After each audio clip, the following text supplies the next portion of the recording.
ఈరోజు ఒక ఆసక్తికర విషయం, ముఖ్యంగా చదువు గురించి, విద్య గురించి పేరెంట్స్కి సంబంధించిన ఒక అవేర్నెస్ వీడియో అని చెప్పుకోవచ్చు ఇది. సో ఒక్కొక్కరికి ఒక్కొక్క రంగంలో ప్రావీణ్యం ఉంటుంది. సో వీరు రవికుమార్ శర్మ గారు దాదాపు చాలా ఏళ్ళ నుంచి భారతీయ విద్య, సనాతన ధర్మం అనే కాంటెక్స్ట్ మీద వర్క్ చేస్తున్నారు. అంటే రూట్స్ నుంచి ఎట్లా మనం ఈ విద్యా వ్యవస్థని మార్చాలని ఒక సంకల్పంలో చాలామంది కలిసి రకరకాలుగా పనిచేస్తున్నారు. నేను కొంత ప్రత్యక్షంగా చూశాను కూడా. సో ఈరోజు మా చర్చకి ఉపోద్ఘాతం ఏంటంటే, ఎలాగో పిల్లలు ఉన్నారు, చదువుకోక తప్పదు, చదువు కొనక తప్పదు, అది మ్యాండేటరీ. సో పేరెంట్స్కి ఏం చేయాలో తెలియదు, వాళ్ళకు కూడా అవేర్నెస్ లేదు. పిల్లలు నేను ఈ స్కూల్లో చదువుకుంటానని చెప్పే అవకాశం ఏమి ఉండదు ఒక చిన్న పిల్లవాడికి. ఒక మతము కానీ, కులము కానీ, స్కూల్ కానీ వాడు అన్కాన్షియస్ ఉన్నప్పుడే పేరెంట్స్ పరిచయం చేస్తారు. సో అట్లాంటి అదే మన జీవితానికి ఒక ఇంపార్టెంట్ రోల్ ప్లే చేసే అంశంగా ఉంటుంది. సో అందుకని నా ప్రశ్నలు కొన్ని ఉన్నాయి, నేను వారిని అడుగుతాను, వారు ఎక్స్టెంపోర్గా వాడి అనుభవం నుంచి చెప్తారు. సో శర్మ గారు నమస్కారం.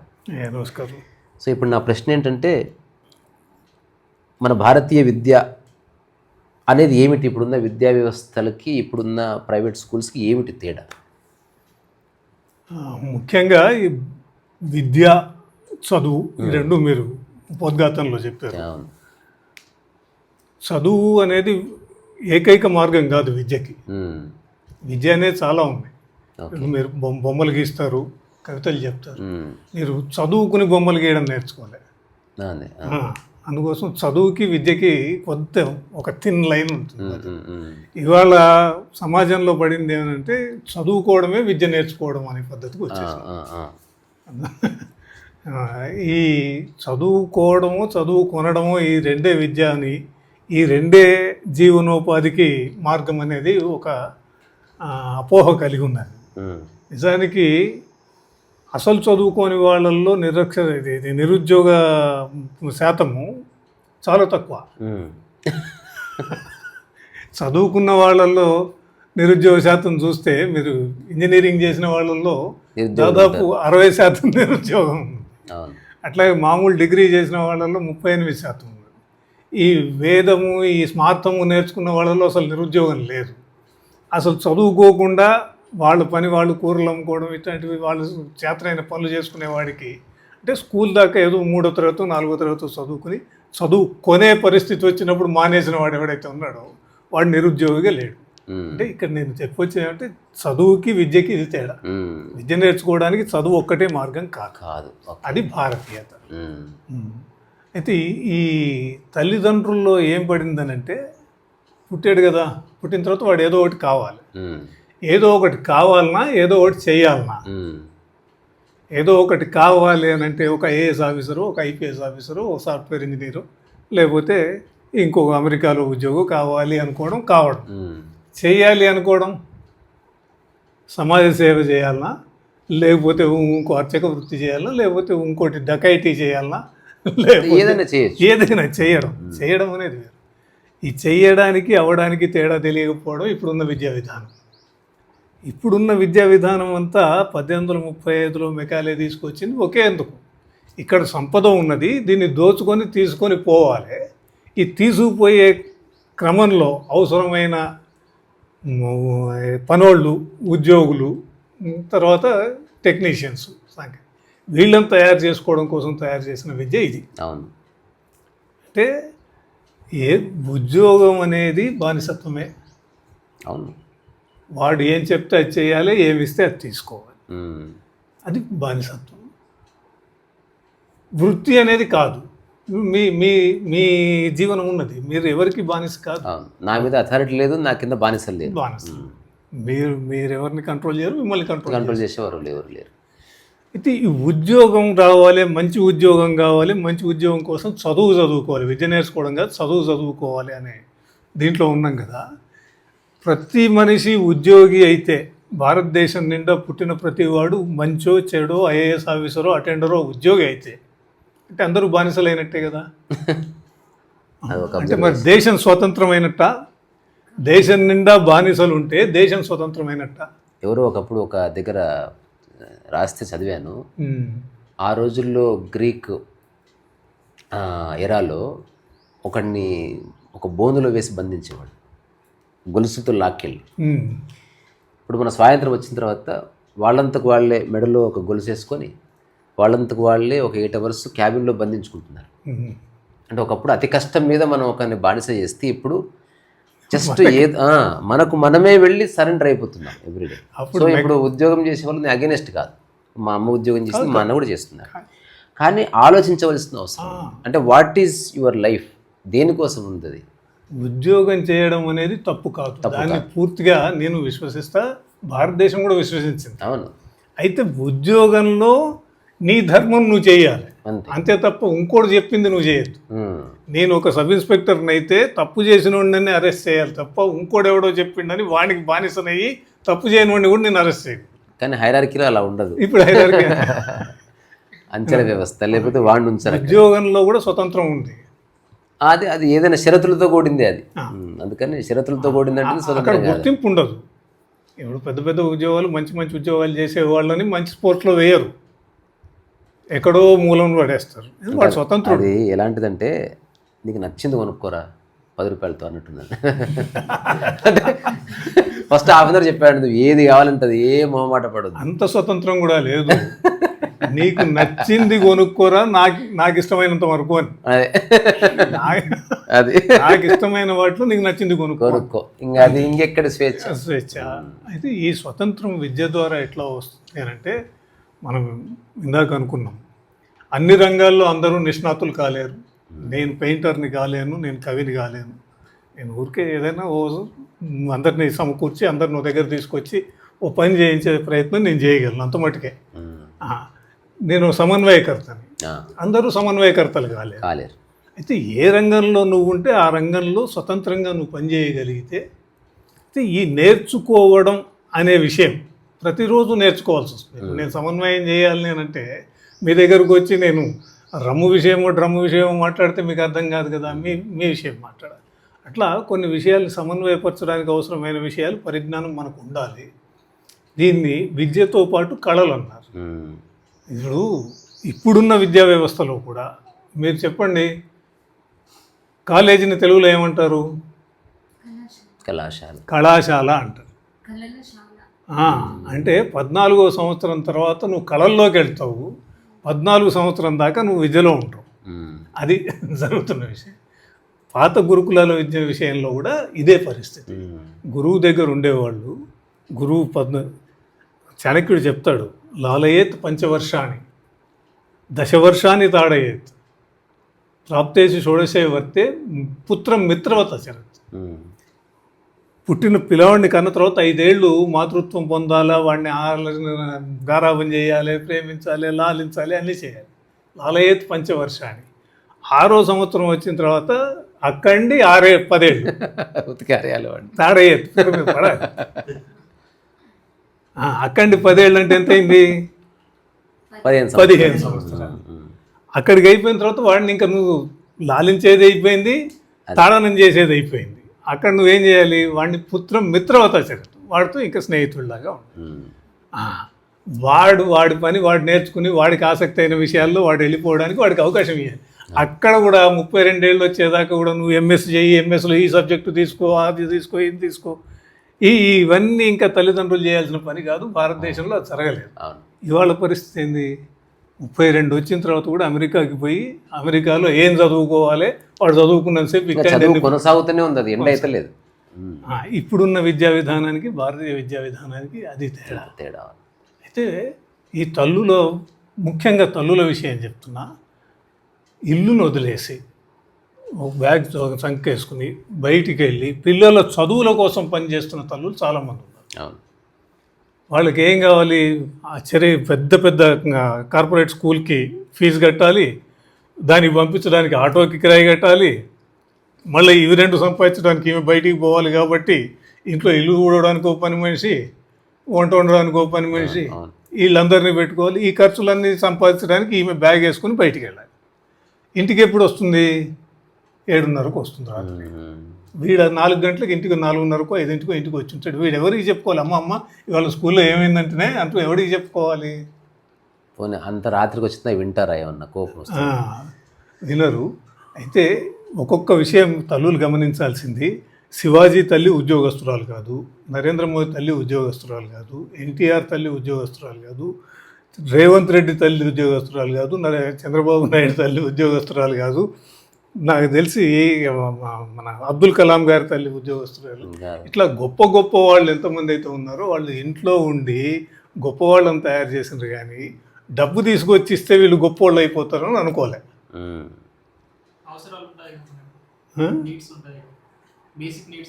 అర్థం కాలేదు.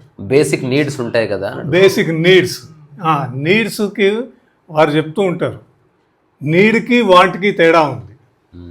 నీడ్స్ అనేవి ఈజీగా ఫుల్ఫిల్ అవుతాయి, వాంట్స్ ఫుల్ఫిల్ కావు. భోజనం దొరుకుతుంది కానీ ఇత్తడి పళ్ళలు బంగారు పళ్ళలో భోజనం అంటే కొంచెం టైం పడుతుంది. 6 కూరలతో భోజనం దొరకదు. నీడ్స్ కోసం ఇద్దరు బయటికి వెళ్ళి పని చేయాల్సిన పరిస్థితి లేదు. నా పిల్లవాడు పబ్లిక్ స్కూల్లోనే చదువుకోవాలి అని అంటే ఇద్దరు పని చేయాలి. లేదు నా పిల్లవాడు చదువుకుంటే చాలు అనుకుంటే ఒకరు పని చేస్తే సరిపోతుంది. నీకు కావాల్సింది చదువా, పబ్లిక్ స్కూల్లో చదువు, ఈ రెండింటిలో తేడా. ఇంకా నేను ఇప్పుడు గమనిస్తున్నది, సిటీకి వచ్చిన తర్వాత చూసా, అది ఊర్లో నాకు ఎప్పుడు కనబడలే. అసలు మా అదృష్టం ప్రకారం, నా అదృష్టం అంటే మా పేరెంట్స్ ఏనాడు నా చదువు గురించి వాకబే చేయాలి. అసలు వాళ్ళకి తెలియదు. ఈ గ్రేడ్స్ లేవు, ఈ కాంపిటీషన్స్ లేవు, ఏమీ లేవు. ఎప్పుడన్నా 5-6 మంది టీచర్లు వచ్చి ఏదన్నా చెప్తే ఆ రోజు దెబ్బలు గిబ్బలు పడేది అంతే. అట్లీస్ట్ నాకైతే పూర్తి స్వేచ్ఛ ఉన్నది. నేను ఎంత ఫ్రీడంలో నేను చదివానంటే, నేను 60 to 70% మార్క్స్ వస్తాయి నాకు. 40 రావు, 100 రావు, కరెక్ట్ మధ్యలో ఉంటా. సో మా ఫ్రెండ్ ఒకడు డిగ్రీ ఫస్ట్ ఇయర్లో ఫెయిల్ అయ్యి చాలా బాధపడ్డాడు. వాళ్ళ పేరెంట్స్ కూడా వానికి బయటికి వెళ్ళి ఎలగొట్టారు. తర్వాత ఒక 5 రోజులు ఇంట్లో పెద్ద గొడవ, ఇదంతా జరిగింది. నాకు ఈ పాస్ అవ్వడం కంటే ఫెయిల్ అయిన ఎక్స్పీరియన్స్ చాలా నచ్చింది మా ఫ్రెండ్ది. అందుకని మా అమ్మ దగ్గరికి వెళ్ళి డిగ్రీ సెకండ్ ఇయర్ ఎగ్జామ్స్లో చెప్పాను, నేను ఇప్పుడు కెమిస్ట్రీ రాస్తున్నాను, నేను ఫెయిల్ అవుతుంది అంటే ఐ వాంట్ ఎక్స్పీరియన్స్ ఇట్ అని. ఏమో నువ్వేం చెప్తున్నావు నాకు తెలియదు, నీకు ఏం కావాల్సింది కా అన్నది. నేను వెళ్ళి నాకు అన్నీ వచ్చినా ఏమీ రాయకుండా నాకు నచ్చిన బొమ్మలు గిమ్మలు వేసి వచ్చాను. నేను ఫెయిల్ అయ్యాను. ఆశ్చర్యం ఏంటంటే నేను ఫెయిల్ అవుతాను ముందే తెలుసు కాబట్టి ఎవరు తిట్టట్లేదు. అంటే ఫెయిల్ అయి వేస్ట్ అయ్యింది. ఇప్పుడు నేను ఫెయిల్ అవుతా అని చెప్పిన ఒక పేరెంట్ ఏమోరా నీకు నచ్చింది చేయపో అన్నదంటే ఎంత ఫ్రీడమ్ ఉంది అసలు. ఇప్పుడు ఆ మాట అంటే అసలు పేరెంట్స్ అగ్గి మీద గుగ్గిలం అయిపోతారు అసలు. ఇంకోటి నేను చెప్పాలనుకున్నది, ఇప్పుడు పిల్లలు ఒకప్పుడు స్కూల్కి వెళ్తే పేరెంట్స్కి ఒక పర్మిషన్ ఉండేది. ఇప్పుడు పేరెంట్స్ని బానిసల కంటే అహీనంగా చూస్తున్నారు స్కూల్లో. ఈ పెద్ద పెద్ద స్కూల్స్లో బయట ఉంటారు, ఆ గేట్ల దగ్గర పడిగాపులు కాస్తుంటారు వాళ్ళు. అదంతా వాడి పిల్లాడిని తీసుకొస్తే వాడు అక్కడే రోడ్డు మీద కూర్చోబెట్టి తినిపిస్తూ ఉంటారు. అసలు పేరెంట్స్ ఎంత అలసిపోతారు. అయితే ఇందాక మీరు అన్నారు పిల్లలు మేమేం చదువుకుంటున్నాం తల్లిదండ్రులు పట్టించుకోలేదు అని. చిన్నప్పుడు పట్టించుకున్నారు. పట్టించుకున్నారు. నేను 5వ తరగతి వరకు మా అమ్మని చదువుకున్నా. 5వ తరగతి వరకు ఉతికారేసింది కదా. నేను తెలుగు ఇంత బాగా మాట్లాడుతున్నా అంటే మా అమ్మ కొన్ని 100,000 సార్లు కొట్టింటుంది. ఇప్పుడేం జరుగుతున్నది, తల్లి కల్పించుకోగలిగింది ఎప్పటిదాకా 7-8 తరగతుల దాకానే. ఈ 7-8 తరగతుల దాకా ఇవి పట్టించుకుంటలేదు. మీరు చెప్పినట్టు పొద్దున 7 గంటలకి వాడి నోట్లో ఇంత కుక్కి బాక్స్లో ఇంత తొక్కి మెడగొట్టి కట్టి వాడిని తీసుకుపోయి బస్సులో పడేస్తే ఆమె పని అయిపోయింది అనుకుంటుంది. ఆ బస్సులో పడేసి మళ్ళీ వాడు సాయంత్రం వచ్చేదాకా ఈమెకు పని లేదు. అదే దాదాపు ఇది అందరికీ తెలిసిందే. ఇంకొక విషయం చెప్పండి. ఈమె ఎప్పుడు కల్పించుకుంటున్నది, వాడు 14 సంవత్సరాలు అయిపోయిన తర్వాత వాడికి ఏదన్నా ఇంట్రెస్ట్ పుట్టి వాడు ఏదైనా చేయాలనుకుని అది వద్దురా, నారాయణలో చేరు, లేకపోతే చైతన్యలో చేరు, లేకపోతే బిట్స్ పిల్లానికి వెళ్ళిపో, లేకపోతే అక్కడికి వెళ్ళిపో, ఇక్కడ ఈమె డిసైడ్ చేస్తుంది. ఈమెకి తెలిసిన 4 విషయాలని, తల్లి తండ్రి, ఈమెకి తెలిసిన సైన్స్, టెక్నాలజీ, ఇంజనీరింగ్, మ్యాథ్స్, ఈ 4 ఇది బాగుంటుంది, ఇందులో ఈ ఇన్స్టిట్యూట్ బాగుంటుంది. వాడికి ఏది బాగుంటుందో నీకు తెలియదు. పట్టించుకోకూడని టైంలో పట్టించుకుంటున్నది, పట్టించుకోవాల్సిన టైంలో తల్లి వదిలేస్తున్నది. ఈ విషయం కరెక్ట్. మరి ఇప్పుడు మన కోర్ క్వశ్చన్ ఏంటంటే, పేరెంట్స్లో ఎట్లా వస్తుంది మార్పు, ఎవరు తీసుకురావాలి? అందరూ మూకుమ్మడిగా ఒక అండర్స్టాండింగ్తో ఎట్లా పనిచేయాలి అంటే వేర్ ఇట్ బిగిన్స్ అండ్ ఎన్ని సంవత్సరాలు పడుతుంది? మన ఇప్పుడు ప్రయత్నం లాస్ట్ మాట, మోదీ గారు కూడా రీసెంట్గా ఒక సభలో చెప్పారు, మెకాలే విద్యా వ్యవస్థని మన భారతదేశం నుంచి 2050 వరకు 47 అంటే 100 years అన్నాడు ఆయన. అన్నాడు. బట్ అనుకుందాం ఫ్రీడమ్ వచ్చి 100 years, 47 వరకు మెకాలే విద్యా వ్యవస్థ ఎరాడికేట్ అయిపోవాలి. ఎలా? దానికి ఇంగ్లీష్లో ఇంటర్వెన్షన్ పాయింట్ అంటారు. మనం ఎక్కడ కల్పించుకోవాలి అని, ఎక్కడ ఏ స్థాయిలో కల్పించుకోవాలి. ఇప్పుడు నేను ఇద్దరు ఉద్యోగం చేయొద్దు అని అనగానే ఆయన యువకుడు అవసరాలు 30 లోపల్లో ఉన్నాడు. ఆయన అడిగాడు అవసరాలు ఎట్లా తీరుతాయి.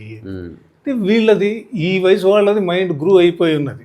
వాళ్ళకి ఒకటి, మనకు కొన్ని అవసరాలు ఉంటాయి, అవి తీర్చుకోవాలి. మనకు రోగాలు వస్తాయి, బ్యాంకులో డబ్బులు వేసుకొని పెట్టుకోవాలి, హాస్పిటల్కి పోవాలి. ఈ గ్రూ అయిపోయింది. ఈ తల్లిదండ్రుల్లో మార్పు చెందే వాళ్ళు నాకు తెలిసి 5 నుండి 10% ఉంటారు. ఈ తల్లిదండ్రుల్ని మనం అడ్రస్ చేస్తే, ఇప్పుడు 7-8 తరగతుల్లో 10 తరగతిలో ఉన్న పిల్లల్ని అడ్రస్ చేస్తే, ఇంకొక 7-8 సంవత్సరాల తర్వాత వాడే తల్లిదండ్రి. అంటే చాలా లాంగ్ ఇదేమి మామిడి చెట్టు పెట్టగానే పండ్లు ఇయ్యదు కదా. మామిడి చెట్టుకి 4 ఏళ్ళు 5 ఏళ్ళు పడతా ఉంటే మనిషి మారడానికి మనం 10 ఏళ్ళు లెక్కేసుకోవడం తప్పేం కాదు. అందుకోసం ఇంటర్వెన్షన్ పాయింట్ ఏంటంటే రేపటి తల్లిదండ్రుల్ని మనం ఇంటర్వ్యూ చేయాలి. రేపటి తల్లిదండ్రులు ఇది అవగాహన, ఇది అర్థం చేసుకోవాలి. మీలాగే అసంతృప్తితో బతకాలన్నా, పొద్దున్న ఏది ఏమైనా సరే బాక్స్ కట్టుకొని బండి ఎక్కేసేసి టై కట్టుకొని పోయి ఉద్యోగం చేయాలన్నా, లేదు వాడి జీవితాన్ని ఆనందంగా అనుభవిస్తూ కావాల్సినవి సంపాదించుకోవాలి. ఇప్పుడు కావాల్సినవి సంపాదించుకోవడానికి ఇవన్నీ వదిలేయాలన్నా, నెట్స్, బేసిక్స్, అపార్ట్మెంట్ కొనుక్కోవడం, కారు కొనుక్కోవడం, ఇవన్నీ వదిలేయాలన్నా, అవన్నీ వాంట్స్ అంటున్నారు కదా మీరు అని అనవచ్చు. అవసరం లేదు. ఆయన కొనుక్కున్నారు కారు బ్రహ్మాండంగా, ఉద్యోగం చేసుకున్నారా? లేదు, స్వతంత్రంగా కూడా ఇవన్నీ కొనుక్కోవచ్చు. మీరు అబ్దుల్ కలాం గారు ఇండామిటబుల్ స్పిరిట్ పుస్తకం రాసినప్పుడు ఆయన అమ్ముతా అనుకోలేదు, దాని నుండి డబ్బు సంపాదించాలనుకోలేదు. పబ్లిషర్ వచ్చాడు, అయ్యా 125 రూపాయలకు అమ్ముతాను, 25 రూపాయలు మీకు రాయల్టీ ఇస్తా అన్నారు. సరే అన్నారు ఈయన. మొదటి ప్రచురణనే 1,00,000 కాపీలు పోయింది. ఎంత వచ్చింది అబ్దుల్ కలాం గారు? 25 లక్షలు వచ్చింది. 25 లక్షలు వచ్చింది. నీ పని మీద నువ్వు స్పష్టంగా ఉండి వాడికి పూర్తి సామర్థ్యం, వాడిలో ఉన్న సామర్థ్యాన్ని బయటికి తీస్తే వాడు అన్నీ కొనుక్కుంటాడు, అన్నీ చేసుకుంటాడు. నువ్వు సంపాదించి పెట్టక్కర్లేదు. మా క్లాస్మేట్స్ అంతా డిఎస్సి రాసి టీచర్ జాబ్ తెచ్చుకుంటున్న టైంలో నేను ఒక్కడే ఉద్యోగానికి అగెనిస్ట్. అంటే ఊరంతా ఒక దిక్కు, మా ఊర్లో అందరు టీచర్లే. నిజానికి ఊరికే పాఠశాలను పెడితే అయిపోతుంది హాయిగా, అంటే అందరు టీచర్లే కదా. ఇప్పుడు మా అన్న పెద్ద టీచరే, తర్వాత మా ఇంటి ఎదురు ఉన్న టీచర్లే, మా క్లాస్మేట్లో 99% మంది టీచర్లే, ఆడమ్మగా అందరూ. నేను ఒక్కడిని ఐ సెడ్ నో. ఆ తర్వాత ఎందుకనే చర్చ వస్తుంది కదా. ఏ ఇంటికి వెళ్ళినా వాళ్ళ పేరెంట్స్ నాతో చాలా అందంగా ఆర్గ్యూ చేసేవాళ్ళు. మీ అమ్మ చాలా కష్టపడ్డదయా, నువ్వు ఉద్యోగం తెచ్చుకోవాలి, సుఖపెట్టాలి. ఫస్ట్ ఆఫ్ ఆల్ ఎవరిని సుఖపెట్టరు. రెండోది నేను సుఖంగానే ఉన్న ఉద్యోగం చేయకుండాది. తర్వాత ఒక ఆయన పశువుల డాక్టర్, ఆయన నాతో కొంచెం చనువుగా మాట్లాడేవాడు. వాళ్ళ అబ్బాయికి జాబ్ వచ్చింది. ఇట్లా భుజం మీద చేసి తడుతూ చెప్పాడు అనమాట, నాకు ఇప్పుడు గుర్తు. వీడికి జాబ్ వచ్చింది, నేనే తెచ్చుకోమన్నా తెచ్చుకున్నాడు. నెలకు 10,000 వస్తుంది వాడికి. అర్థమైంది నీకు అని ఇట్లా విరిగా వాదించడం కాదు అని ఆయన చెప్పాడు. నేను ఇప్పుడు మీరు పెద్దవాళ్ళు కాబట్టి ఏదో పెద్దవాళ్ళుగా మాట్లాడారు, కానీ ఏ లాజిక్ లేదు అందులో. 10,000 వస్తుంది, అది చెప్పండి. 10,000 వస్తుంది కదా, 10,000 వస్తుంది. ఇప్పుడు ఆయన యువకుడు కాబట్టి 10,000 ఎక్కువవుతుంది. నెక్స్ట్ ఏదో ప్రాబ్లం వచ్చే, పెళ్ళైపోయింది హఠాత్తుగా, అప్పుడు 10,000 వస్తుంది. అప్పుడు స్ట్రెస్ వస్తుంది. ఇప్పుడు నాకు రూపాయే రావట్లేదు, కానీ నేను నా ద్వారం ఓపెన్ చేసి పెట్టిన నెలకు ₹1,00,00,000 కోసం. నేను దానికోసం పని చేస్తాను, నాకు అవకాశం ఉంది నేను నా జీవితాన్ని బిల్డ్ చేసుకోవడానికి. ఆ రోజు చెప్పినప్పుడు ఒక్కడు నా మాట నమ్మలే. కానీ ఇప్పుడు ఆ ఫ్రెండ్స్ అందరూ కూడా, అరే నువ్వు చెప్పింది కొంతవరకు కరెక్టే, కానీ అప్పుడు మాకు అట్లా అనిపించలేదు నేను చూసినప్పుడు. ఎందుకంటే నేను వాళ్ళందరూ స్కూల్కి వెళ్తుంటే నేను ఫుల్గా క్రికెట్ ఆడుతుంటే రోడ్ల మీద, అందరూ నాకు చెప్పేటోళ్ళు, నేను చెప్తుంది వాళ్ళు పిచ్చోళ్ళు అసలు. ఇట్లా నేను ఉల్టా, మా అమ్మ అయితే ఆ టైంలో నేను మా అమ్మని ఏడిపించిన తప్ప ఏడిపించలేదు. మీరు ఆయన చెప్పిన దాంట్లో కొంత కరెక్ట్ ఉందనిపిస్తుంది అని అనుకుంటున్నారు కదా వాళ్ళు. ఆ కొంత అని వాడు అహం చంపుకోలేక కొంత అట్లా అంతా కరెక్టే ఉందన్న విషయం వాళ్ళకి తెలుసు, కానీ ఒప్పుకోలేరు అవును. పరిస్థితి. ఇప్పుడు స్వతంత్రంగా ఏదైనా చేయొచ్చు. స్ఫూర్తి పొందడానికి వీళ్ళందరినీ గుర్తు చేసుకోండి అనేది. అవును. వివేకానంద స్కూలుకు పోలేదు, మన నోబెల్ బహుమతి పొందిన రవీంద్రనాథ్ ఠాగూర్ స్కూలుకు పోలేదు, ఐఏఎస్ ఆఫీసర్లు అయిన వాళ్ళు చాలామంది స్కూలుకు పోలేదు, హోమ్ స్కూలింగ్లో చదువుకున్నారు. ఒక్కటి వాళ్ళకి కావాల్సింది చదువుకోగలిగితే వాడికి అర్థమయ్యేది చెప్తే బాగా అర్థమవుతుంది. అంతే. ఈ ఆంగ్ల విద్యా విధానం అనేది 1835లో వచ్చింది. అంతకుముందు చదువు లేదా భారతదేశంలో? ముందు బ్రహ్మాండంగా. అసలు మనకు ఓల్డ్ కొన్ని పుస్తకాలు, ఆయన పేరేంది, మన జాదునాథ్ సర్కార్ ఇట్లాంటి వాళ్ళు రాసిన పుస్తకాలు చదివితే మీరు ఇప్పటివి చెప్తున్నారు. పురాణ కాలంలో విష్ణు పురాణంలో విద్య గురించి ఉంది. సా విద్యా యా విముక్తయే అంటే పురాణ కాలం నుండే విద్య తెలిసిన సమాజం భారత సమాజం. పురాణ కాలం ఎప్పటిది? ఎవరికి తెలియనప్పటి నుండి వచ్చే, దాదాపు కొన్ని వేల సంవత్సరాల క్రితం. అంటే ఆ పుస్తకాలు రాసింది ఏంటంటే భారతదేశంలో పాఠశాల ఉండడం కాదు, భారతదేశమే ఒక పాఠశాల. అంటే ప్రతి ఉదయము పాఠశాల మేలుకుంటుంది భారతదేశంలో. అమ్మ నిద్ర లేచిన దగ్గర నుంచి చిన్న ట్రైనింగ్ నడుస్తుంది. అంటే ఎలా కూరగాయలు తీసుకురావాలి, ఎట్లా ఇల్లు ఉడ్చాలి, ఎట్లా అది ట్రైనింగ్ స్టార్ట్ అవుతుంది. తర్వాత పెద్దలతో ఎట్లా మాట్లాడాలి, ఆ తర్వాత అది అయిపోగానే కూర్చోరా ఈరోజు ఈ లెక్కలు చెప్పు, లేకపోతే రేపు సైన్స్, అట్లా అట్లా. తర్వాత ఊర్లో ఉన్న ఎవరో పెద్ద ఆయన ఉంటాడు, ఆయన మంత్రం చెప్తాడు. ఇట్లా సర్వతోముఖాభివృద్ధి జరుగుతుంది అంతర్గతంగా. ఇప్పుడు ఇదేంది, ఓన్లీ వన్ డైరెక్షన్లోనే వెళ్ళడము, దాని మీద అంతులేని హోప్స్ పెట్టుకోవడము. ఒకవేళ అది బెడిసి కొడితే మెల్లగా సూసైడల్ టెండెన్సీస్, డిప్రెషన్ ఇవన్నీ రావడము, సైలెంట్ డిప్రెషన్, స్మైలింగ్ డిప్రెషన్ ప్రతి రంగంలోనూ ఉంటుంది. మీ ప్రయత్నాల్లో కూడా చాలా బెడిసి కొట్టి ఉన్నాయి, కానీ దానికి బెడిసి కొట్టినప్పుడు నిలబడడం ఎట్లా అనేది ఇప్పుడు విద్యలో లేదుగా. అవును. ర్యాంక్ రాలేదు వాడికి, ఎవరికి 99.5 వస్తే రీకౌంటింగ్ పెట్టినట్టు, అర మార్కు రాలేదని పోల్చుకోవడం. అది రాలేకపోతే వీడికి ఆందోళన. ఒకవేళ రాకపోతే ఏంటి, సరే ఇది కాదు, కర్మణ్యేవ అధికారస్తే మా ఫలేషు కదాచన మా కర్మ ఫలయేతుర్భో మాతే సంగోస్త కర్మని. పరీక్ష రాయడం అడుగు నా పని, మార్కులు వేసుకోవడం నా పని కాదు కదా. 99 రావాలని నేను ఎట్లా నిర్ణయించాలా? కరెక్ట్. 99 రావాలంటే నువ్వు చేయాల్సిన పని ఏంటి? సబ్జెక్టు మొత్తాన్ని 99% నువ్వు చదివి ఉండాలి. అది నువ్వు చేయాల్సిన పని. అది మానేసి నాకు 99 రాలేదు, నాకు 99 రాలేదు, నాకు 99 రాలేదు అని బాధపడేవాడు, వాడికి మానసికంగా ఇది ఎవరు చెప్పాలా? రే నువ్వు కాదురా చేయాల్సిన పని, నీ పని ఇది, మార్కులు వేయాల్సిన వాడు ఇంకోడు ఉన్నాడు, వాడు వేస్తాడు అన్న విషయం భగవద్గీత నుండి మనం పిల్లలకి చెప్పట్లేదు కదా. అదే వాళ్ళ ఆత్మహత్యలకు కారణం, పిల్లల్లో ఆత్మహత్యలకు కారణం. నా చిన్న లైఫ్లో ఇద్దరిని చూశాను. చాలా రోజుల క్రితం ఈ విద్యా వ్యవస్థను ఛాలెంజ్ చేసిన వాళ్ళు. ఒకరు మీ మదనపల్లిలోనే ఉంటారు, మదనపల్లి ప్రసాద్ అని తెలిసే ఉంటుంది మీకు. ప్రకృతి వనం ప్రసాద్ కాదు, మదనపల్లి ప్రసాద్ అని ఇంకొక ఆయన. ఆయన వాళ్ళ పిల్లల్ని స్కూల్కి పంపారు. అంటే ఆ రోజులు, అంటే ఒక 25 years క్రితం స్కూల్కి పంపలేదంటే ఎంత నిరసన వస్తుంది. అతను చెప్పాడు, నేను స్కూల్కి పంపానండి, మర్చిపోండి మీరు అని చెప్పాడు. తర్వాత వాళ్ళ భార్యగిరి అందరూ కొంచెం ఫైట్ చేశారు. తర్వాత ఒక్కటే చెప్పాడు, ఏమీ కాదు, మనం ఖాళీగా ఉన్నాం, మన పిల్లలకు మనం నేర్పించుకుందాం. అసలు వాళ్ళ పిల్లలు ఎంత ఇంటెలిజెంట్గా ఉంటారు, and they are well settled. వాళ్ళ అబ్బాయి అమెరికాలో కంపెనీ పెట్టాడు, వాడికి ఒక్క సర్టిఫికేట్ లేదు. సర్టిఫికేట్ ఒకటి. తర్వాత మా ఊర్లో బ్రహ్మచారి అంకుల్ 9వ తరగతిలో వాళ్ళ అబ్బాయి విశ్వం, పేరు కూడా చెప్పేస్తున్నా, మా ఊర్లో నా ఇంటి పక్క స్టోరీ ఇది. అతనికి ఇట్లాంటి దృష్టి ఉంది, కంసాలి పని. వాడు వచ్చి మరి వాళ్ళ టీచర్స్ వచ్చి చెప్పారు, మీ వాడికి స్కూల్లో క్లాస్లో తక్కువ మార్కులు వచ్చాయి అని చెప్పారు. చెప్తే ఫీజు కట్టినాం కదా, మార్కులు ఎన్ని వస్తాయి మాకు అవసరం లేదని నేను చెప్పాడు తండ్రి. ఫీజు కట్టినాము, స్కూల్కి పంపిస్తున్నాము, ఎక్కువ వచ్చినా తక్కువ వచ్చినా నాకు అసలు ఇష్టమే లేదు అంటే. అతను పిల్లవాడు అన్నాడు, నేను కూడా స్కూల్కి పోవద్దు అనుకుంటున్నానా అన్నాడు. ఓకే, స్కూల్కి పోవద్దు అనుకుంటే వారం రోజులు టైం ఇస్తా, ఈ వారం రోజులు ఆలోచించుకొని నాకు కరెక్ట్గా చెప్పాలి. 9వ తరగతి పిల్లవాడికి ఒక ఫాదర్ ఇచ్చిన ఆపర్చునిటీ.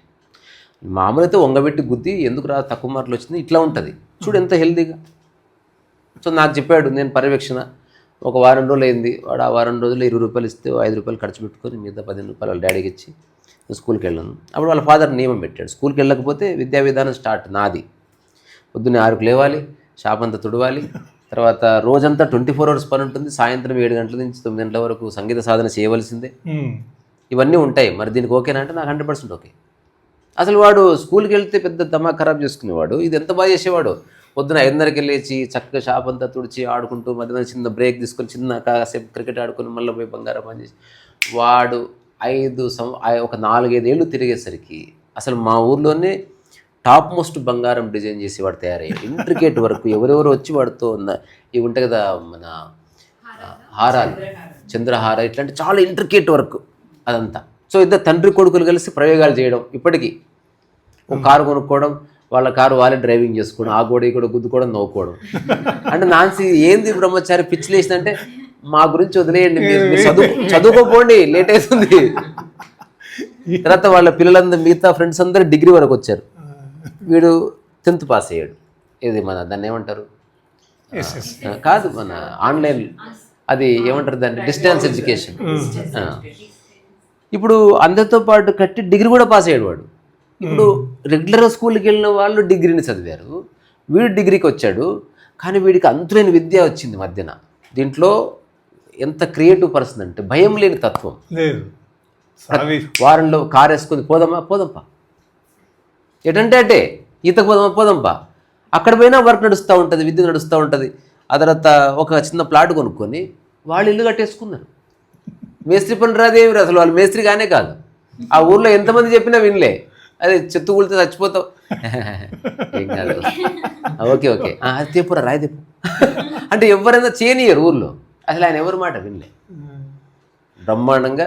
తర్వాత ఆ పిల్లవాడికి యుక్త వయసు రాగానే చక్కగా పెళ్లి చేశాడు. పెళ్లి చేసి అంతవరకు ఒకటే కౌంటర్, పక్క కౌంటరు. పెళ్ళైన తర్వాత ఆ అమ్మాయికి ప్రెగ్నెంట్ అయ్యే వరకు వెయిట్ చేశాడు. ప్రెగ్నెంట్ అయ్యానే కౌంటర్ డివైడ్ చేసి సపరేట్ అకౌంట్ బాత్కతాం, ఓకే కలిసే ఉన్నారు. నీ కుటుంబం పక్కనే, చిన్న డివిజన్ అంతే. వాడి ఆర్డర్లు వాడివి, ఈయన ఆర్డర్లు ఇడివి, ఇంతవరకు కలిసి. అంటే భారతీయ జీవన విధానంలో కూడా పెద్ద కొడుక్కి మొదటి కొడుకు పుట్టేది కానీ మన ప్రస్తుతానికి వెళ్ళిపోవాలంటే. ఇందాక మీరు చెప్పిండ్రు కదా, అతను స్కూలుకు పోకుండా అందరితో పాటు సర్టిఫికేట్ పొందిందని. మీకు ఏ ఫైన్ ఆర్ట్స్ కాలేజీ నుండి సర్టిఫికేట్ ఉందా? లేదు. కానీ మీ దగ్గరకు వచ్చి ఆర్ట్ లైన్స్ పోతున్నారు కదా, గీతలు వేయించుకున్నారు. అదే మీరు ఒక ఏదన్నా ఫైన్ ఆర్ట్ స్కూల్లో టీచర్గా వెళ్ళాలని ఇప్పుడు దరఖాస్తు పెట్టుకుంటే వాడు ఏం అడుగుతాడు? సర్టిఫికేట్ అడుగుతాడు. ఇప్పుడు నిన్న ఒక వింత జరిగింది, నిన్న ఒక వండర్ జరిగింది. నిన్న సాయంత్రమే ఒక ఫోన్ వచ్చింది నాకు. మీ పెయింటింగ్స్ అదంతా మేమే ఒక స్కూల్ పెడుతున్నాం, మీకోసం సపరేట్ ఆర్ట్ ఇన్స్టిట్యూట్ పెడతాం రిజిస్ట్రేషన్తో. సో మీ ద్వారా ఒక సర్టిఫికేట్ కోర్స్ స్టార్ట్ చేద్దామని. అదే సర్టిఫికేట్ లేదు మళ్ళీ సర్టిఫికేట్ కోర్సు. నేను చెప్పాను, నన్ను దయచేసి కరప్ట్ చేయొద్దు, నన్ను ఇట్లా బతకనియండి, టాటా బాయ్ బాయ్. ఎప్పుడన్నా నెలకోసారికి వచ్చి క్లాస్ చెప్పమంటే చెప్తా, మళ్ళీ నన్ను చక్కెరలు ఇరికియొద్దు. ఇప్పటికే లాగుతూనే ఉన్నారు సంసారంలోకి నన్ను. తల్లిదండ్రులకి ఈ దీంతో నేనేం చెప్పదలుచుకున్నా అంటే, ఒక ఉద్యోగి అనే బానిస అవ్వడం కోసం మీరు స్కూల్కి పంపించి సర్టిఫికేట్ పొందాలా. వాడు స్వతంత్రంగా పిచ్చి గీతలు గీసుకున్నా ఏవి గీసుకున్నా ఆర్టిస్ట్ అవ్వాలి అనుకున్నప్పుడు స్కూల్కి పంపక్కర్లేదు, సర్టిఫికేట్ పొందక్కర్లేదు. దానికి గట్స్ ఉండాలి. నేను ఇప్పుడు 2 ఎగ్జాంపుల్ చెప్పిన, అచ్చంపేట బ్రహ్మచారి గారిని పోయి కలవండి. ఒక్కటి గుర్తుపెట్టుకోండి, నా అనుభవంలో నేను చాలా చూశాను, బట్ వాళ్ళ పేరు చెప్పకూడదు. అసలు పిల్లలని హింసించి టాపర్గా తీర్చిద్దారు వాళ్ళ పేరెంట్స్. ఆ పిల్లలు ఇప్పుడు successful people, they are making 5-6 lakhs rupees every month, goods. కానీ వాళ్ళు పేరెంట్స్ని అంగీకరిస్తలేరు. నేనేం చెప్పాలనుకుంటున్నానంటే, ఈ విద్యా విధానం వల్ల పిల్లల్ని మీరు సక్సెస్ చేస్తారు, కానీ పిల్లలతో మీకు సఖ్యత పోతుంది. ఎందుకంటే వాళ్ళ పిల్లలు మీరు కొట్టిన ప్రతి దెబ్బ గుర్తుపెట్టుకుంటారు. కాదు, వీళ్ళు నేర్పిందే కదా. అదే చెప్తున్నా, వాడికి డబ్బు ముఖ్యమని నువ్వే నేర్పించి రేపు పొద్దున నువ్వు నా కోసం డబ్బు ఖర్చు పెడతావు ఎవరానంటే, అదే డబ్బు ముఖ్యం రానుకున్నప్పుడు. అదేదో సినిమాలో బాగ్మన్ ఏదో సినిమాలో అమితాబ్ బచ్చన్ చెప్తాడు, తల్లిదండ్రులట చివరి పైసా కూడా లెక్క చూసుకోకుండా పిల్లల కోసం ఖర్చు పెడతారు. పిల్లలు ఖర్చు పెట్టాల్సి వచ్చినప్పుడు మొదటి పైసా నుండే లెక్క వేసుకుంటూ ఉంటారు. అదే అంటే ఈ తల్లిదండ్రులు ఇచ్చిన సంస్కారమే అది. నువ్వు పైసల కోసం పోరా, సర్టిఫికేట్ తెచ్చుకోరా, ఇంజనీరు. వాళ్ళ లోపల ఆనందం అక్కర్లా, బయట వాళ్ళు చూసి ఓహో ఆయన మంచి కారులో తిరుగుతున్నాడు, పక్కోడు అనుకోవాలి నేను, సూట్ వేసుకున్నాడు, పెద్ద బిల్డింగ్ ఉందంట, గచ్చిబౌలిలో కూడా ఇంకో బిల్డింగ్ ఉందంట, ఇంకోటి చెప్పుకోవాలి మన గురించి. ఈ ఫాల్స్ ప్రెస్టేజ్ కోసం అంతరంగంగా వాడి ఆనందాన్ని పోగొడుతున్నాము, వాడి సృజనను పోగొడుతున్నాము. మొట్టమొదటి విషయం సృజన. కొత్త విషయం బయటికి రావట్లే. అబ్దుల్ కలాం తర్వాత ఇంకో సైంటిస్ట్ పుట్టలే, అవును, రామానుజన్ తర్వాత ఒక ఆ స్థాయి మ్యాథమెటిషియన్ పుట్టలేదు ఈ దేశంలో. అందరి ప్రపంచం మొత్తానికి విజ్ఞానం ఇచ్చిన దేశంలో ఇవాళ దేశాలకి నేను చదువుకోవడానికి పోతున్నా, నాకు స్టూడెంట్ వీసా కావాలని పోతున్నారు. దాన్ని అర్థం చేసుకోవట్లేదు. ఇంకొకటి అంటే ఇది కొంచెం ఫిలసాఫికల్గానే, అసలు లైఫ్ అంటే ఓన్లీ డబ్బుపరమైన సక్సెస్ సంపాదించడము, ప్రాపర్టీ కూడబెట్టడమే అనుకుంటే లిమిటెడ్ అయిపోతుంది. లైఫ్ అనేది ఒక విషయాన్ని అర్థం చేసుకోవడానికి, దాన్ని సమగ్రంగా అర్థం చేసుకోవడానికి, దాంట్లో ఏదన్నా ప్రగతి వస్తే అది సమాజానికి ఒక నిస్వార్థంగా పంచివ్వడానికి, అట్లా ఒక ఉన్నత సమాజం అనేది లగ్జరీ వస్తువులో లేదు, లగ్జరీ అనుభవించే వ్యక్తిలో ఉంటుందని తెలుసుకున్న రోజు చాలా విషయాలు తేటతెల్లమైంది. అట్లా మీరు చెప్పిన 14వ సంవత్సరం సర్టిఫికేషన్ విషయం కూడా, ఇప్పుడున్న స్కూల్స్లో కూడా మీకు 14 సంవత్సరాల దాకా సర్టిఫికేట్ లేదు కదా. అంతే కదా, 14వ సంవత్సరం ఇచ్చే 10వ తరగతి సర్టిఫికేట్ తప్ప, ఈ సంవత్సరం 3 అయితే వచ్చే సంవత్సరం 4, ఆ పైన 5, ఆ తర్వాత 6, 7, 8 అంతే తప్ప మధ్యలో ఏమైనా సర్టిఫికేట్ ఉందా? 7వ తరగతి కొంచెం ఇంపార్టెన్స్ ఉంది. లేదు, 7కే ఉంది, అట్లా నామకే వస్తే పెట్టేశారు అంతే. మా టైంలో ఉండేది కామన్ ఎగ్జామినేషన్ అని, దీన్నేమో బోర్డు అనేవాళ్ళు, 7th కామన్ ఎగ్జామినేషన్ అనేవాళ్ళు. అది కూడా లేదు ఇప్పుడు. మీరు పైగా ఇప్పుడున్న విద్యా విధానం ప్రకారం ఏజ్ అప్రాప్రియేట్ క్లాస్లో చేర్చుకోవాలి పిల్లాడిని అని ఇవాళ ఉన్న రైట్ టు ఎడ్యుకేషన్ యాక్ట్లో ఉన్న సూత్రం. ఒక సూత్రం. ఓ పిల్లవాడు చదువుకోలేదు అనుకోండి, ఏ స్కూల్కి వెళ్ళకుండా, వాడు 10వ ఏటి వాడు అయితే వాడిని 5వ తరగతిలో చేర్చేసుకోవాలి. ఏ స్కూల్ వాడైనా నేను 5వ తరగతిలో చేర్చుకోను, వాడికి అక్షరాలు రావు కాబట్టి 1వ తరగతిలో చేరుస్తానడానికి లేదు. వయసుకు విద్య ఇప్పుడు అంతే. వయసును బట్టి వాడు ఏ క్లాస్లో ఉండాలో ఆ క్లాస్లో చేర్చుకోమంటున్నారు. ఎందుకంటే వాడు ఆత్మాభిమానం, అంటే వాడికి 30 రాగానే కలెక్టర్ చేసేసేయాలి డైరెక్ట్గా ఆ లెక్క ప్రకారం. అంటే ఈ పద్ధతి ఇదంటే వాడికి సర్టిఫికేట్ వస్తుంది, మళ్ళా అంతే వస్తుంది. వాడికి 5వ తరగతి సర్టిఫికేట్ వచ్చినట్టే కదా. చూస్తే అందరు అక్షరాస్యులే, కానీ ఏం ఉండదు అనమాట విషయం. అక్షరాస్యతకి, చదువుకి, విద్యకి తేడా ఉంది. తేడా. వీడు అప్పుడు థామస్ మున్రో మద్రాసు ప్రొవిన్సీకి ఇచ్చిన దీని ప్రకారం ఎడ్యుకేషన్ యాక్ట్ చేసే ముందు ఎడ్యుకేషన్ సర్వే జరిగింది భారతదేశంలో. మన ప్రాంతం వచ్చిన ఈ మద్రాసు ప్రొవిన్సీలో 98% ఎడ్యుకేషన్ ఉందని రాశాడు. అని 98% అప్రాప్రియేట్ ఎడ్యుకేషన్ ఉందని. అప్రాప్రియేట్ ఎడ్యుకేషన్ అంటే ఏంటంటే ఇంగ్లాండ్లో మెట్రికులేషన్తో సమానం అని రాశాడు. మరి వాడు వెళ్ళిపోయేటప్పుడు ఎంత ఉంది? మన దగ్గర సెన్సెస్ ప్రకారం విద్య 26% ఉంది. అంటే ఈ 70% వాడు తీసేసాడా లేదా కలిపినాడా, మనకు వాడి విద్య నేర్పినాడా, మన దగ్గర మన విద్యను దూరం చేసాడా, ఏముంది? ఈ సర్టిఫికేట్ గురుకులాల విషయం కూడా మేము అదే చెప్తున్నాం తల్లిదండ్రులకి. మీ పిల్లలకి ఎక్కడ చదివించుకున్నా 14వ సంవత్సరంలోనే సర్టిఫికేట్ వస్తుంది. గురుకులంలో చదివించుకుంటే ఇందాక రీసా గారు చెప్పినట్టు ఇంకా అన్యమైన విషయాలు, అన్యమైన కళలు చాలా నేర్చుకునే అవకాశం ఉన్నది. వీటితో పాటు national institute of open schooling అని మేము మా గురుకులాల్లో మేము ఆ సిలబస్ తీసుకుంటున్నాము. అందులో 17 సబ్జెక్టులు ఉన్నాయి. ఆ 17 సబ్జెక్టులలో వాడికి ఇష్టం వచ్చిన 5 సబ్జెక్టులు వాడు రాసుకోవచ్చు, కొంచెం వెసులుబాటు. ఇప్పుడు స్టేట్ బోర్డులో CBSEలో 6 ఇచ్చి ఆ 6 చదవాలి. ఇది ప్రజాస్వామిక దేశము, నియంతృత్వ విద్యా విధానం, అంతే కదా. నేను ఇచ్చిన చదువుకోవాల్సిందే నువ్వు. ఇదే నియంతృత్వం. బాలల హక్కుల కోసం రాష్ట్ర స్థాయిలో, కేంద్ర స్థాయిలో కమిషన్లు పెట్టిన ప్రభుత్వాలు వాడు నాకు ఇష్టం వచ్చింది నేర్చుకుంటా అనే హక్కు వాడికి లేదా? అయితే దీంట్లో NIOS 17 సబ్జెక్టులు ఇవ్వడం వల్ల కొంత వాడికి వెసులుబాటు దొరికింది. ఆ 17 సబ్జెక్టుల్లో వాడు బాగా చేయగలిగిన వాటిలో మేము పరీక్ష రాయిస్తున్నాము. అందులో కూడా ఈ బోర్డులాగా ఒకటేసారి 6 పరీక్షలు రాయాల్సిన అవసరం లేదు వాడికి. నువ్వు ఎప్పుడు 5 పరీక్షలు పూర్తి చేస్తే అప్పుడు నీకు సర్టిఫికేట్ ఇస్తారు. అందులో చుక్క పెట్టి కంపార్ట్మెంట్లను ఇయ్యరు. తొందర ఏం లేదా అంటే నీ అవగాహన బట్టి విద్య ముందుకు వెళ్ళాలి. నేర్చుకో, 2 సబ్జెక్టులు పూర్తిగా నేర్చుకుని ఎగ్జామినేషన్ ఆన్ డిమాండ్ ఉన్నది అక్కడ. అవును, నేను ఈ సబ్జెక్ట్ నేర్చుకున్నా, ఇప్పుడు నేను పరీక్ష రాస్తా అంటే పరీక్ష పెడతారు వాడు. అంతే, సూపర్. ఎప్పుడంటే అప్పుడే. ఇప్పుడు ఒక్కటండి, ఇప్పుడు మామిడిపళ్ళు నేను చాలాసార్లు చెప్పినాను ఈ దృష్టాంతం. మామిడి చెట్లు ఉన్నాయి, పిక్కలన్నీ ఒకటేసారి నాటినాం, అన్నీ ఒకేసారి మొలిచినాయా? లేదు, కొంచెం గ్యాప్లు ఉన్నాయి. మొలిచినవన్నీ ఒకటేసారి ఒకే విధంగా పెరిగినాయా? పెరగవు. పెరిగిన చెట్లకు అన్నిటికీ ఆకులన్నీ ఒకే విధంగా ఉన్నాయా? పోనీయండి, లక్షల్లో ఆకులు ఉంటాయి, ఒక 2 ఆకులు ఏమన్నా ఒక విధంగా ఉంటాయా? ఉండవు. పోనీ అవన్నీ పూత ఒకటేసారి వస్తాయా? రావు. వచ్చిన పూత అంతా నిలబడుతుందా? నిలబడదు. 5 పిందెలు, అన్ని పూత ఒకటేసారి పిందె అవుతుందా? కాదు. పిందెలన్నీ ఒకటేసారి పెద్దవి అవుతాయా? కావు. ఒకే సైజ్ అవుతాయా? ఒకే తీరుగుంటాయా? ఏది లాస్ట్ డేలో నేను చెప్తా. చివరికి లాస్ట్కి ఏమవుతుందంటే వీటన్నిటికీ వాటి టైంలో అవి రైపోయి దూరగా అవ్వడం, దూరగా అయిన తర్వాత మనం తెంపి గడ్డిలో వేసి పండించి మమ్మడం చేస్తున్నాం. ఈ ఇప్పుడున్న విద్యా విధానం ఏం చేస్తున్నదంటే ఒక 4 కాయలు దూరం కాగానే చెట్లుకున్న కాయలన్నీ తెంపేసేసి పరీక్ష పెట్టి ఈ 4 పాస్ అయినాయి, మిగతా అన్ని ఫెయిల్ అయినాయి అంటున్నారు. ఇది బాగుంది ఎగ్జాంపుల్, కరెక్ట్. అవునా కదా? అది పండయ్యేదాకా దాని చెట్టు ఉంచాలి కదా.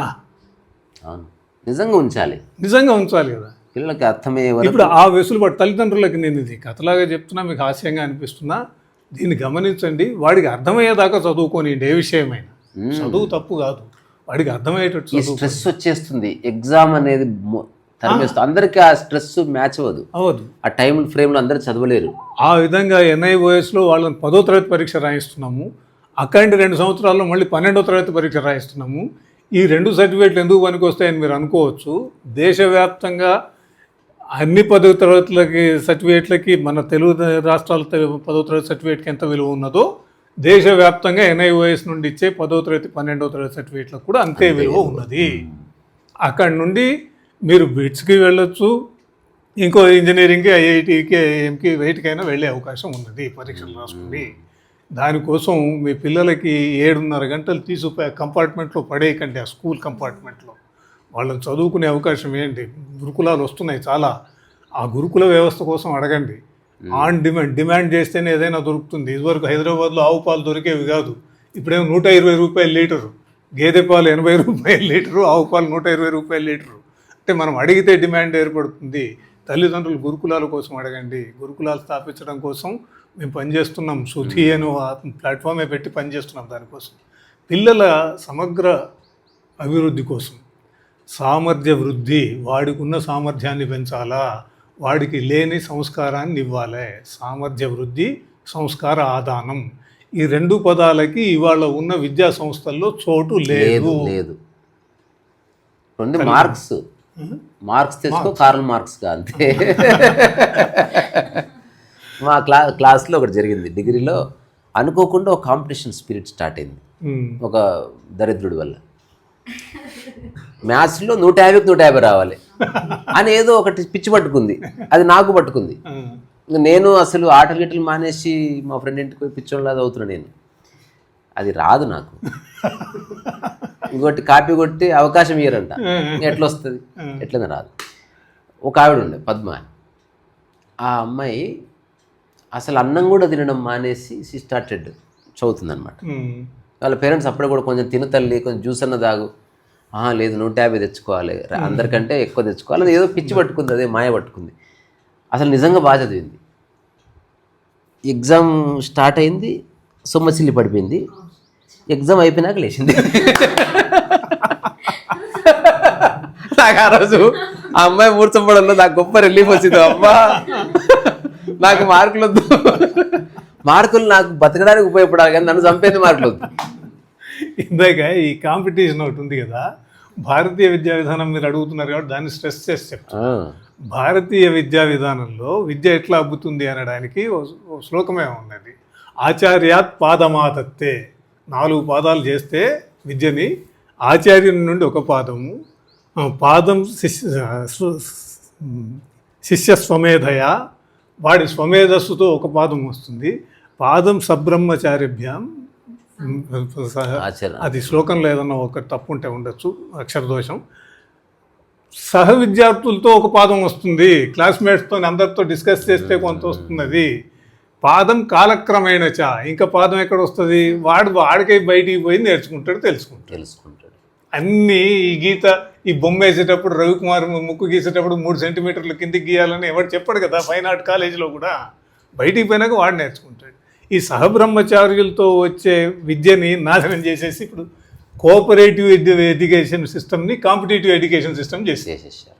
అసలు ఒక పోటీ, ఒక అన్హెల్దీ విషవలయంలో పడిపోయారు అంతే. పేరెంట్స్ కూడా ఎంజాయ్ చేస్తున్నారు దాన్ని. ఇదంతా ఒక పిచ్చోళ్ళ జాతర అయిపోయింది. అట్లా ఇదంతా పోవాలంటే గ్రాస్ రూట్ నుంచి చేంజ్ రావాలి. మీరు అన్నట్టుగా ఒక 5-6 అంశాలన్నీ ఈ వీళ్ళు కూడా ఆలోచించాలి. వీళ్ళకేం ఆలస్యం అయిపోలేదు. ఈ 30 ఏళ్ల వాళ్ళకు కూడా ఆలస్యం అయిపోవాలి. 35-40 సంవత్సరాల మధ్యలో ఉన్న తల్లిదండ్రులకు కూడా ఇప్పుడిప్పుడే పిల్లలు 5-6 సంవత్సరాలు అవుతున్న పిల్లలకు కూడా ఏం ఇబ్బంది లేదు. మీరు 5 సంవత్సరాల దాకా మీ దగ్గర పెట్టుకోండి. 5-6 సంవత్సరాల తర్వాత మీరు గురుకులానికి అప్పచెప్పండి పిల్లల్ని. వాళ్ళు గొప్పోళ్ళు అయ్యి వస్తాడు. చాణక్యుడు అంటాడు, మన చంద్రగుప్తుడి తల్లి దగ్గరికి పోయి, అమ్మ నువ్వెవరు అని అంటే, నేను తక్షశిలలో అధ్యాపకుడిని, ఆచార్యుడిని అంటాడు.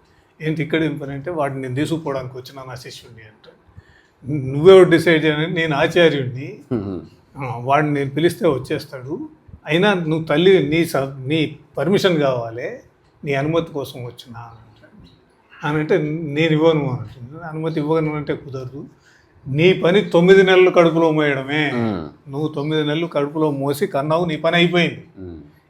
ఇప్పుడు 5 ఏళ్ళు నువ్వు పెంచినవు, అక్కడికి నీ పని అయిపోయింది. ఇప్పుడు 12 ఏళ్ళు నేను నా గర్భంలో పెట్టుకోవాలి వాడిని, నా గర్భంలో పెట్టుకుని వాడికి కావాల్సినవన్నీ నేను ఇవ్వాలి. ఇచ్చి వీడిని నువ్వు తల్లిగా నీ కొడుకు సంక్షేమం ఆలోచిస్తావు, నేను ఆచార్యుడిగా సమాజ సంక్షేమాన్ని ఆలోచించాలి, దేశ సంక్షేమాన్ని, రాష్ట్ర సంక్షేమాన్ని ఆలోచిస్తాను. నువ్వు ఒక అద్భుతమైన సాధ్యానికి జన్మనిచ్చినావు, నేను దాన్ని సాధింపజేసి చూపిస్తా, నాకు ఇచ్చేయం తీసుకుపోతాడు. అంటే నీ పని ఎక్కడ దాకా 5వ సంవత్సరం దాకా అంతా మనం చేయాలి. ఆ తర్వాత సమాజం కోసం ఇవ్వాలి పిల్లోడిని. అది ఆచార్యుడు గురువు చూస్తారు. సమాజాన్ని దృష్టిలో పెట్టుకుని పిల్లవాడిని పెంచాలంటే నువ్వు పెంచలేవు. తల్లులు నేనున్నంత మటుకు, నాదున్నంత మటుకు పిల్లవాడేం కష్టపడకూడదు అనుకుంటే వ్యామోహం. అవును, నేను లేకున్నా వీడు నిలబడాలి అనుకునేది ప్రేమ. మరి తల్లులు ఏమనుకుంటారు వాళ్ళు నిర్ణయించుకోవాలి. Super, excellent. మళ్ళీ ఒకసారి రిపీట్ చేయండి.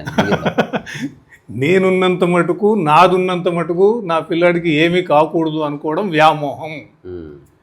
నేను ఉన్నా లేకున్నా నా పిల్లవాడు నిలబడాలి అనుకోవడం ప్రేమ. మీరు ఏమనుకుంటారో నిర్ణయించుకోండి. తల్లులకి ఇది ఒక సవాల్. ఈ రెండోది రావాలనంటే స్కూళ్ళల్లో లేదు. స్కూలుకు పోయిన నీ కొడుకు నువ్వు ఇక్కడ ఆర్గానిక్ వంటకాలు చేసి డబ్బాలో పెట్టించినా అక్కడికి వెళ్ళిన తర్వాత బ్రాయిలర్ చికెన్ ముక్క పక్కోడిస్తే తినేస్తున్నాడు, అన్నట్టు తినకూడని తింటున్నాడు. నువ్వు ఇక్కడ ఇంట్లో భగవద్గీత శ్లోకాలు చెప్పినా అక్కడికి పోయేవాడు ఏమనకూడదో అవన్నీ అంటున్నాడు. నువ్వు ఇక్కడ అన్ని మంచి విషయాలే చూపిస్తున్నా అక్కడ పోయేవాడు కనకూడని కంటున్నాడు. ఏమండి, అనకూడని అంటున్నాడు, వినకూడని వింటున్నాడు, తినకూడని తింటున్నాడు, కనకూడని కంటున్నాడు. నువ్వేం వినిపిస్తున్నా అక్కడికి పోయిన తర్వాత వాడు ఏం వింటున్నాడు అవి వింటున్నాడు. ఆ స్కూల్ ఎందుకు, ఆ స్కూల్లో ఏం జరుగుతున్నది? పోనీ నీ పిల్లవాడికి మార్కులు రాకపోతే వాడేమన్నా రెస్పాన్సిబిలిటీ తీసుకుంటున్నాడు? ఏమంటే మీ పిల్లవాడు సరిగ్గా చదువుతలేడని నీకే ఫోన్ చేసి చెప్తున్నాడు. ఉతికి ఆరేస్తున్నారు పేరెంట్స్ని, నిలబెట్టి తిడుతున్నారంటే ఈ మధ్యన. ఒకప్పటేమో పేరెంట్స్ వెళ్ళి తిట్టేవాళ్ళు సరిగ్గా, ఇప్పుడు అట్లా కాదు. సపరేట్ రూమ్ ఇచ్చారా, ఇంట్లో వాడికి ఇట్లా ఇచ్చారా, మీరు ఎందుకు, అరే నీ అమ్మ ఫీజు మేమే కట్టాలి, తిట్లు మేమే తినాలి, వాట్ ఈస్ దిస్ నాన్సెన్స్? అందుకోసం భారతీయ విద్యా విధానంలో విద్య అంటే ఏంటో భారతీయ విద్యా విధానం చెప్పింది, విద్యార్థి ఎట్లా ఉండాలనో భారతీయ విద్యా విధానం చెప్పింది, విద్యాలయాలు ఎట్లా ఉండాలనో భారతీయ విద్యా విధానం చెప్పింది, ఆచార్యుడు ఎట్లా ఉండాలనో భారతీయ విద్యా విధానం చెప్పింది, విద్య నుండి ఏం సాధించాలో కూడా విద్యా విముక్తయే. ఇందాక మీరు చెప్పారు కదా, నేను ధైర్యంగా బతుకుతున్నా, నాకే బంధనాలు లేవు, 10:30కు వచ్చినావా అని అడిగేటోడు లేడు, 5:30 దాకా ఉన్నావా అని అడిగేటోడు లేడు, 6 గంటలకు ఫోన్ చేసి రిపోర్ట్ ఏమైందని అడిగేటోడు లేడు. మీకు విముక్తి ఉంది, అది విద్య. బంధనాన్ని ఇచ్చేసేసి కట్టేసి పెట్టేది విద్య కాదు. ఇవన్నీ సమగ్రంగా అన్నిటికీ అన్ని విషయాలు రాసి పెట్టున్నాయి. విష్ణు పురాణం దగ్గర నుండి తీసుకుంటే చాణక్యుడి దాకా విద్య గురించి చాలా అద్భుతంగా చెప్తున్నాయి. వాటిని పాటించండి. పిల్లలకి ముందు వాళ్ళ మీద మీరు చేస్తున్న అత్యాచారాన్ని ఆపండి. వాడికి చేతగాని పనితో వాడిని చేయించాలని 13వ ఏడు దాకా కఫ ప్రభావం శరీరం మీద ఎక్కువ ఉంటుంది. పిల్లలకి నిద్ర ఎక్కువ వస్తుంది పిల్లలకి. మీరేం చేస్తున్నారు? వాడు బస్సులో పోతూ పడుకుంటున్నాడు, వస్తూ పడుకుంటున్నాడు, క్లాసులో పడుకుంటున్నాడు, మీరు గమనించుకుంటలేరు. వాడికి కావాల్సిన మంచి చిన్న నిద్ర కావాలి. ఆ నిద్రకు అటు ఇటు కొంచెం విద్య కాదు. విద్య కావాలి. వాడికి నిద్రపోయే సమయం ఇచ్చి నేర్పు వస్తుంది. కానీ నువ్వు అన్ని సమయాలు వాడు నేర్చుకోవడానికి, వాడు చదువుకోవడానికి, వాడు పుట్టిందే చదువుకోవడానికి, ఉద్యోగం చేయడానికి అనే పద్ధతిలో నువ్వు చేస్తున్నావు అంటే నీ పిల్లవాడి మీద నువ్వు అత్యాచారం చేస్తున్నట్లు లెక్క గమనించుకోండి. అంతే. కొంచెం కటువుగా ఉంది అయినా కూడా వాస్తవం చెప్తున్నా. అవునవును. గురుకుల విద్యా విధానంలో అట్లా ఉండదు. వాడు ఎప్పుడు నేర్చుకుంటే అప్పుడు గురువు చెప్తాడు. వాడు అడుగుతాడు ప్రశ్న, తాతయ్య ఇక్కడ ఎందుకు మొక్క ఇట్లా పడిపోయింది ఎందుకు అని అంటే పడిపోవడానికి కారణాలు అప్పుడు చెప్తాడు. సందర్భం నుంచి విద్య, సందర్భం నుంచి వస్తుంది. సందర్భాన్ని బట్టి వాడు అనుభవించి విద్య వస్తుంది. అనుభవిస్తే విద్య వస్తుంది. మీరు గీత గీసి బొమ్మ అనుభవం వచ్చిన తర్వాత మీరు పెద్ద కళాకారులైన, అనుభవమే లేకుండా సర్టిఫికేట్ ఇస్తే కళాకారుడు అయిపోతాడా? ఈ ప్రయత్నాలు చెప్పుకోవడానికి ఉపయోగపడుతుంది అంతే అది. సో ఓవరాల్గా ఈ కాన్వర్జేషన్ యొక్క సారాంశం ఏమిటంటే, సరే చదువుకోక తప్పదు, స్కూల్స్ పంపగా తప్పదు. ఒకప్పుడు ఆప్షన్ లేదు, ఇప్పుడు భారతదేశంలో ఇంకొక వింగ్ తయారవుతుంది. అంటే కాస్త భారతీయ విద్య, రకరకాల కళలు, ఈ సాంప్రదాయాలు, తర్వాత పిల్లలకి అంటే మన ఇండియన్ టచ్ బేస్డ్ ఎడ్యుకేషన్. అంటే విద్య అంటే నువ్వు విదేశాల్లో స్థిరపడడానికి లేకపోతే డబ్బు సంపాదించడానికి కాదురా బాబు. నీవు ఉంటున్న సమాజంలో సామరస్యం, నీతో నీకు సామరస్యం, నువ్వు చేసే పనితో సామరస్యం, నీ పేరెంట్స్తో సామరస్యం, ప్రకృతితో సామరస్యం, ఇది ఇచ్చేది విద్య. అంతేగాని నిన్ను సపరేట్ చేసి ఏలినేట్ చేసేసి నువ్వు ఒక ఐలాండ్గా చేసేది కాదు అని తెలుసుకోవడానికి ఈ రవికుమార్ శర్మ గారు చెప్పిన వ్యాఖ్యానాన్ని ఇంకొక విషయం కూడా చేద్దాం తర్వాత. తప్పకుండా చాలా విషయాలు మాట్లాడాల్సి ఉన్నాయి. మీలాంటి వాళ్ళ ద్వారా వెళ్తే ఎంతసేపు అయినా మాట్లాడదాం, ఎన్నిసార్లు అయినా మాట్లాడదాం. రెండోది, మీరు ప్రతిసారి ఇట్లా రానవసరం లేదు. మీరు ఊరికి ఫోన్ కాన్వర్జేషన్ చేస్తే మీ ఫోటో పెడితే వింటారు. అంటే let us save time also. తప్పకుండా చేయాలి. పెద్ద పెద్ద హీరోలనే చూడట్లేదు. నేను ఇందాక మీతో అన్నట్టు మార్కెట్లో ఇవాళ మార్కెట్కి సిద్ధం చేయడమే విద్య అయిపోయింది. అవును. వాడికి సమాజం కోసం కాదు. విద్య అనేది ఒక్కటే ఉపాధికి మార్గం అని అనుకుంటున్నారు. కాదు, విద్య మార్గం అయితే విద్యావంతులందరూ నిరుద్యోగులుగా ఉండరు. ఒకటి అంటే డిపెండెన్సీ వచ్చేసింది. అంత చదువుకున్నా ఎవరో జాబ్ ఇవ్వాలి కదా. మళ్ళా డిపెండెన్సీ. విద్య లేని చదువుకోని వాడికి ఉపాధి లేదా అనే విషయం మీరు గమనించండి ఉంది. రెండవది, ఈ విషయాలను గమనిస్తూ ఒకటి, వాళ్ళలో ఉన్న సామర్థ్యాన్ని మనం ప్రోత్సహిస్తే వాడు గొప్పవాడు అవుతాడా? ఉన్న సామర్థ్యాన్ని చంపేసేసి కొత్త సామర్థ్యాన్ని వాడికి తీసుకొచ్చి పెడదామని అనుకుంటే పని జరుగుతుందా? ఈ రెండిట్లో మనం ఆలోచించుకోవాలి. నాకు తెలిసిన ఒక రియల్ ఎక్స్పీరియన్స్, ఒక వ్యక్తి నా మిత్రుడే, ఒక జాబ్ చేసేవాడు. అప్పుడప్పుడు కలిసి చాలా స్ట్రెస్ఫుల్గా ఉంది, స్ట్రెస్ లేని జాబ్ ఉండదా అని అడిగాడు నేను ఉండదన్నాను. మరి ఏం చేయాలరా దీనికంటే, నువ్వే కంపెనీ పెట్టాను. ఐడియా బాగుంది అసలు. అంటే నేను ఒక దాంట్లో పని చేస్తాను కానీ వాడు ఒక 5-6 సంవత్సరాల్లో ఈ స్టార్టెడ్ ఏ కంపెనీ. మళ్ళీ కలిసాడు. ఏదో స్ట్రెస్ ఉంది, అలాగే ఉందన్న. ఏంటంటే అప్పుడేమో ఎవడో చెప్తున్నాడని స్ట్రెస్ వచ్చేది.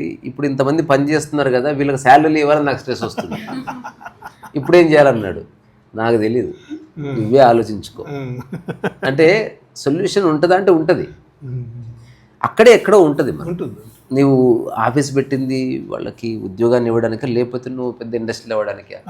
నీ లక్ష్యం ఏదో ఉంది కాబట్టి స్ట్రెస్ ఉంది. అట్లా కాకుండా నువ్వు బ్యాలెన్స్డ్గా అందరికి ఎక్స్ప్లెయిన్ చేసి ఇది మన కంపెనీ, దీని యొక్క లాభం అంతా తీసుకుందాము అని చెప్తే నీ స్ట్రెస్ని కూడా ఈక్వల్ డిస్ట్రిబ్యూట్ చేయొచ్చు. కానీ అంత మానసిక స్థిరత్వం నీకు ఉంటే కనుక జరుగుతుంది. దోమ లైఫ్ సైకిల్ గురించి, ఒక బొద్దింక లైఫ్ సైకిల్ గురించి, ఒక కప్ప లైఫ్ సైకిల్ గురించి ఇప్పుడు విద్యలో ఉంది. అంటే మనం పేరు పెట్టిన విద్యలో, చదువులో, విద్యలో కాదు చదువులో ఉన్నది. నీ లైఫ్ సైకిల్ గురించి ఎక్కడన్నా ఉందా? లేదు. ఎంటెక్ చదువుకున్న వాడికి కూడా వాడి లైఫ్ సైకిల్ ఏంటి? లైఫ్ సైకిల్ వదిలే, డే సైకిల్ ఏమన్నా ఉందా? ఒక రోజులో పొద్దున్న లేచినప్పటి నుండి ఏం చేస్తే నువ్వు స్ట్రెస్ ఫ్రీగా, అనారోగ్యం పాలు కాకుండా ఆనందంగా ఉండగలవు అనే విషయం నీ విద్యలో ఉందా? లేనప్పుడు దాన్ని నువ్వు విద్య అంటావా, ఇంకేమంటావు? దాన్ని విద్య అందామా? నీకు పనికిరాంది అది విద్య అయితే నీకెందుకు? ఇవన్నీ ప్రశ్నలే. ఇది పేరెంట్స్, ఇంకొందరు పేరెంట్స్ కూర్చొని ఒకటే మీతో చెప్పినట్టు దీని మీద పైశాచిక ప్రచారం జరగాల. తల్లిదండ్రులు మీకు అర్థమైన వాళ్ళు మిగతా వాళ్ళతో మాట్లాడే విషయాలు పైశాచిక ప్రచారం జరగాలి, రాక్షస ఉత్పత్తి జరగాలి. పెట్టగలిగిన వాళ్ళందరూ గురుకులాలు పెట్టండి, మేము సహకరిస్తాం, మిమ్మల్ని సమర్థిస్తాం, మీకు కావాల్సిన ఆచార్య గణాన్ని వాటికి కావాల్సిన కరికులం కానీ కరికులం ఉండదు. నిజానికి గురుకులంలో కరికులం లేదు. అయితే దాన్ని నిర్వహణ విధానం ఏంటి, వీటన్నిటి మీద మాకున్న అనుభవాలన్నీ మీతో పంచుకుంటాము. ఈ రాక్షస ఉత్పత్తి అయినన్ని గురుకులాలు రావాలి, అట్లాగే విచక్షణ రహిత వినిమయం జరగాలి. ఈ విషయాన్ని ప్రతి చోట మాట్లాడాలి. ఎక్కడ మాట్లాడాలి? పాంప్లెట్స్ కానీ షార్ట్స్ కానీ మీడియా ద్వారా కానీ చర్చ జరగాలి. బడుల్లో భారతీయ విజ్ఞానం గురించి చెప్పాలి. కన్యలకి కన్యా సంస్కారం చెప్పాలి. ఆ కన్య ఒక్క అమ్మాయి పాడైంది అని అంటే కింది తరాలన్నీ పాడైపోతాయి. వాళ్ళ విషయం ఏంటో వాళ్ళకి అర్థం కాంది. వాళ్ళు సరిగ్గా బతకడానికి, వాళ్ళు ఆరోగ్యంగా రోగరహితంగా బతకడానికి, రాబోయే తరాలకి తల్లిగా ఏం చేయాలనే విషయాలు తెలియకుండా ఉంటే కష్టం.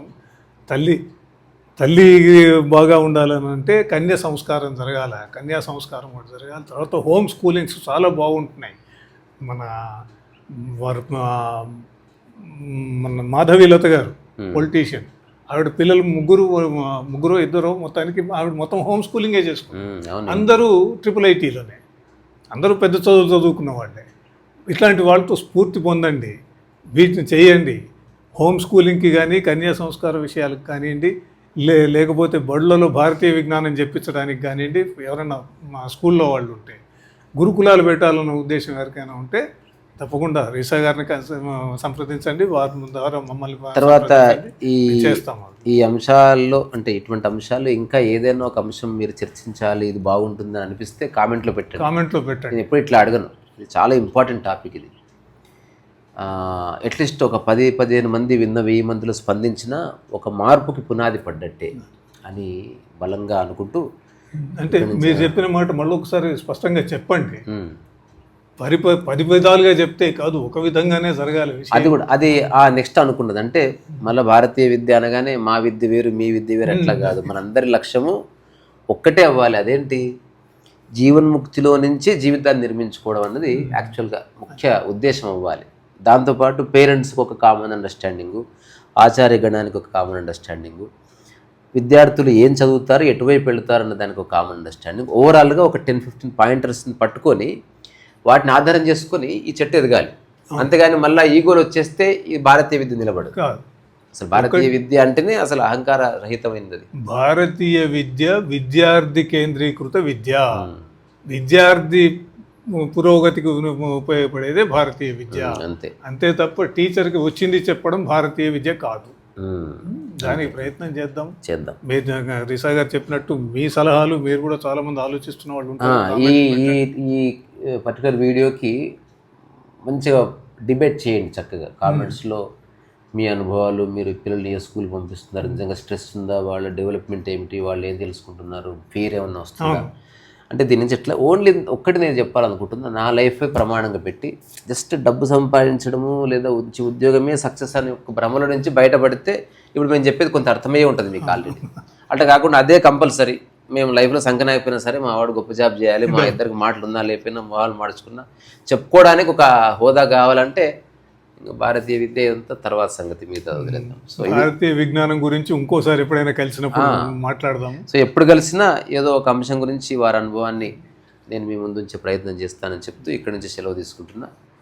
సో ముఖ్యంగా ఈ పర్టికులర్ ప్రజెంటేషను మాతృమూర్తులకే, ఇంకా పేరెంట్స్కి, ఇంకా అమ్మ నిర్ణయం తీసుకోవాలి ఫాదర్ కంటే కూడా.